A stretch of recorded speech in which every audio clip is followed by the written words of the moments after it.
सरकार ने एक नया कार्यक्रम, देखो अपने गांव में जब सौगंध खिलाते हैं तो पानी का लोटा देते हैं, तुम्हारे तो नहीं देते क्या? मैंने गंगा जल की सौगंध खा रहा हूं, मैंने ये काम नहीं किया, कहते हैं ना। तो उस गंगा जल की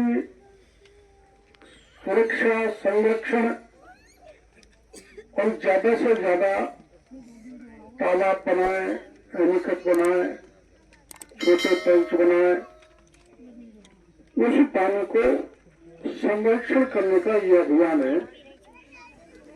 इसलिए इसका नाम दिया वंदे गंगा जल संरक्षण।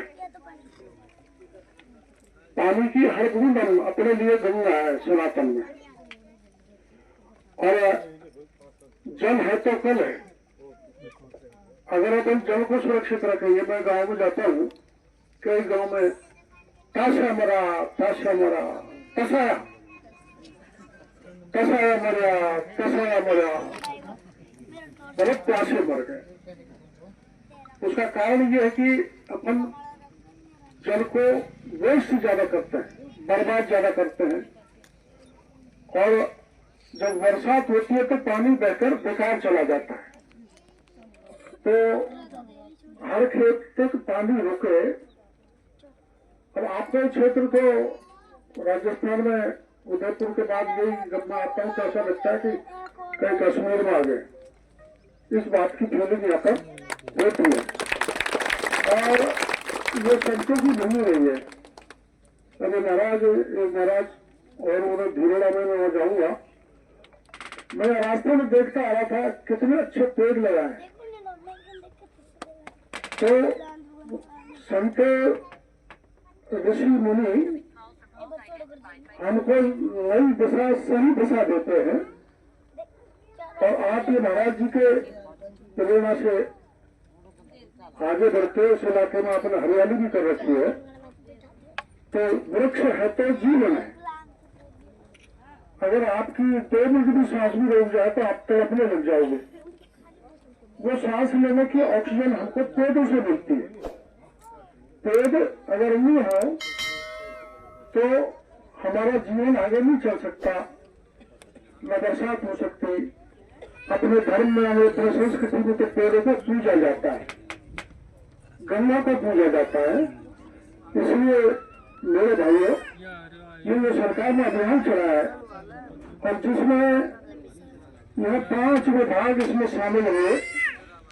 ये वाटर साइड वाले, हमारे फॉरेस्ट के अधिकारी भी इसमें सम्मिलित होंगे। मैं जिस मंत्रालय का मंत्री, ग्रामीण विकास के पैसा इसमें लगेगा, पंचायती राज का लगेगा, और कृषि विभाग का मिला के कुल एक तरह से कहा तो 17 करोड़, क्यों 17 करोड़ रुपए विभिन्न योजनाओं के द्वारा खर्च किए जाएंगे, जिससे अपना जल संरक्षित होगा, वन सुरक्षित होगा। मैं हमारे सरकार ने, मुख्यमंत्री जी ने जो अभियान ये चालू किया है, प्रारंभ किया है, प्रारंभ तो कल ही हो गया था।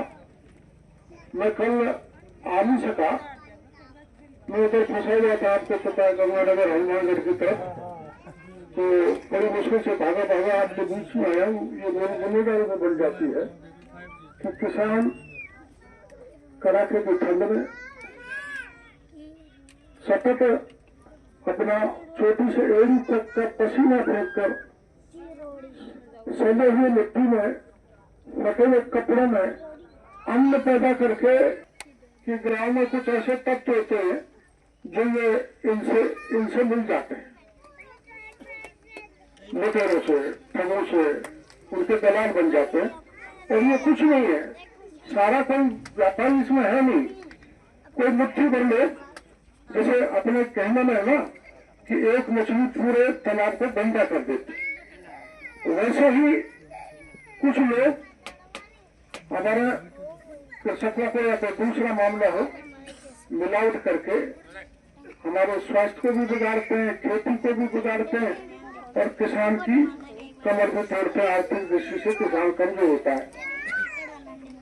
मैं ऐसे सांसद रहा हूँ और आपने 2009 में चुनाव मिला जब आपने बड़ी कृपा करके मेरे को इस विधानसभा क्षेत्र में भी करीबन 19,000 वोट से जिताया था।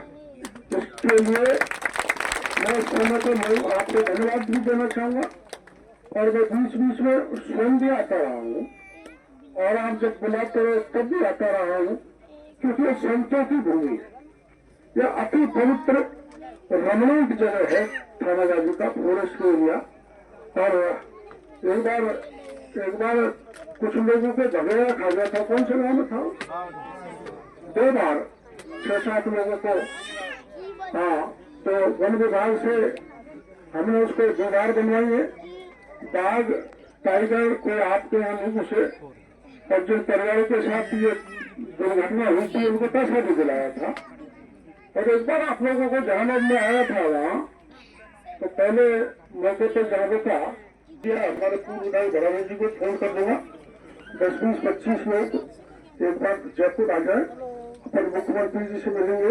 और अपना सौभाग्य है कि भूपेंद्र यादव भी केंद्रीय मंत्री अपने इस इलाके से हैं, तो मिलकर कोई न कोई समाधान आपको निकालेंगे, आपको परेशानी नहीं होने देंगे। इस बात को आपको देना चाहते हैं। आपने स्वागत किया।